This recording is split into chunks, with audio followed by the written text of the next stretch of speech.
دین اسلام میں جو قانون وراثت ہے اس کے نازل ہونے کا سبب کیا ہے، کس طرح سے اس کا نزول شروع ہوا، how it started to be revealed,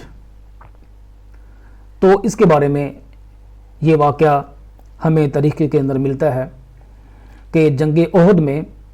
ایک صحابی ہیں حضرت سعد بن ربیع رضی اللہ عنہ، یہ شہید ہو گئے تو انہوں نے اپنے ورثاء میں ایک بیوی، 2 بیٹیوں اور اپنے بھائی کو چھوڑا۔ ان کے بعد ان کا ایک بھائی زندہ تھا، 2 بیٹیاں زندہ تھی اور ایک ان کی بیوی تھی جو اب بیوہ ہو چکی ہے۔ ہوا یوں کہ ان کے بھائی نے، سعد بن ربیع کے بھائی نے، جو ان کی ٹوٹل جو پراپرٹی ہے اس کے اوپر قبضہ کر لیا، وہ اپنی ملکیت میں لے لیا۔ ان کی بیوی کو، سعد بن ربیع کی بیوی کو اور ان کی بیٹیوں کو کچھ بھی نہیں دیا۔ سعد بن ربیع رضی اللہ تعالیٰ عنہ، ان کی جو بیوی ہے وہ اپنی بیٹیوں کو لے کے نبی کریم صلی اللہ علیہ وسلم کے پاس آ گئی اور کہنے لگی، یا رسول اللہ صلی اللہ علیہ وسلم، میرا خامد صاحب جنگ احد میں شہید ہو گیا ہے،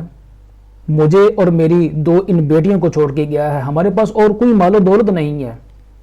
کہ ہم اپنی زندگی کو گزار سکیں، نہ ہمارے پاس کوئی اتنا پیسہ ہے کہ میں اپنی ان بیٹیوں کی شادی کر سکوں۔ سعد کے بھائی نے اس کی چھوڑی ہوئی جائیداد کو اپنی ملکیت میں لے لیا، وہ ہمیں کچھ بھی نہیں دے رہا۔ تو یہ واقعہ پیش آیا تو پھر اللہ تعالیٰ نے جیسے ہی یہ واقعہ پیش آیا تو نظام وراثت کو نازل کرنا شروع کر دیا۔ تو پھر اس وقت یہ آیات نازل ہوئی، یوصیکم اللہ فی اولادکم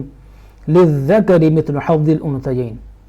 فإن كن نساء فوق 2 فلهن ثلثا ما ترك وإن كانت واحدة فلها النصف ولأبويه لكل واحد منهما السدس مما ترك إن كان له ولد۔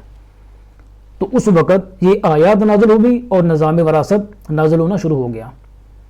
تو جیسی یہ آیات نازل ہوئی تو نبی کریم صلی اللہ علیہ وسلم نے حضرت سعد بن ربیع کے بھائی کو حکم دیا کہ جو نظام وراثت ہے اس کے مطابق سعد کی جو 2 بیٹیاں ہیں ان کو 2/3 2/3 ملے گا جو سعد بن ربیع جائیداد چھوڑ کے گیا ہے، اور اس کی جو بیوہ ہے، جو اس کی بیوی تھی، جو اس کی وائف تھی جو اب بیوہ ہو چکی ہے، اس کو 1/8 ملے گا، 8واں حصہ ملے گا اس کی ٹوٹل پراپرٹی سے، کیونکہ جو فوت ہونے والا ہے اس کی اولاد موجود ہے، تو اس صورت میں بیوی کو 8واں حصہ ملتا ہے،